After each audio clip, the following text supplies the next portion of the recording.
Hello friends, కొత్తగా నేర్చుకోవాలనుకునే వాళ్ళ కోసం నేను ఈ స్లీవ్స్ కటింగ్ నేర్పిస్తున్నాను. డీటెయిల్గా ఈ వీడియోలో చెప్తాను.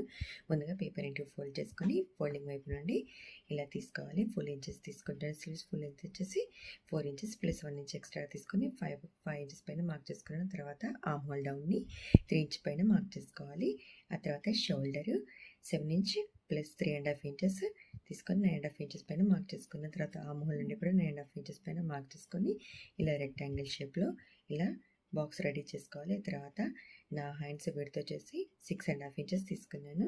ఆ తర్వాత ఆర్మ్ హోల్ ఎక్కడైతే తీసుకున్నామో అక్కడ సగానికి టేప్ని ఫోల్డ్ చేసి అక్కడ ఒక పాయింట్ ఇచ్చుకోవాలి. తర్వాత ఇక్కడ నుండి కూడా టేప్ని ఇలా ఫోల్డ్ చేయాలి. ఆ తర్వాత అక్కడ ఒక పాయింట్ ఇచ్చేసుకోవాలి. తర్వాత మిడ్లో ఎక్కడైతే పాయింట్ ఇచ్చుకున్నామో అక్కడ నుండి ఒక స్ట్రైట్గా పైకి లైన్ డ్రా చేసేసుకోవాలి. తర్వాత ఇక్కడ నుండి 1/2 ఇంచ్ డిఫరెన్స్లో మధ్యలో చూడండి చిన్నగా 2 పాయింట్స్ రెండు ఇచ్చుకోవాలి. ఆ పాయింట్ మీదకి వెళ్ళి armhole front back line పైనుండి చూడండి ఎక్కడైతే పైన ఇచ్చామో అక్కడ back armhole and front armhole ఇచ్చేసేసుకున్నాను. ఆ తర్వాత కింద హ్యాండ్స్కి ఇలా లైన్ డ్రా చేసేసుకొని కలిపేసేసుకుంటున్నాను. ఆ తర్వాత దీన్ని కట్ చేసేసుకుందాము. చూడండి ఇలాగా కట్ చేసేసుకోవాలి. ఆ తర్వాత దీన్ని ఓపెన్ చేసి ఫ్రంట్ ఆర్మ్ హోల్ ఏదైతే ఉందో దాన్ని కట్ చేసుకొని చిన్నగా కట్స్ పెట్టేసేసుకుంటున్నాను ఇక్కడ.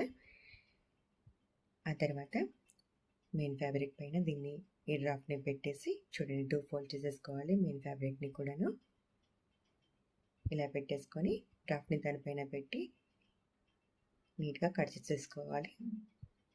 ఆ తర్వాత ఇక్కడ కూడా చిన్నగా కట్స్ పెట్టేసేసుకోవాలి. ఫ్రంట్ అని తెలవడానికి ఖచ్చితంగా కట్స్ పెట్టుకోవడం మర్చిపోవద్దు. సో ఇలా వచ్చింది. సో నచ్చితే ప్లీజ్ లైక్ చేసి సబ్స్క్రైబ్ చేసుకోండి. Thank you so much for watching.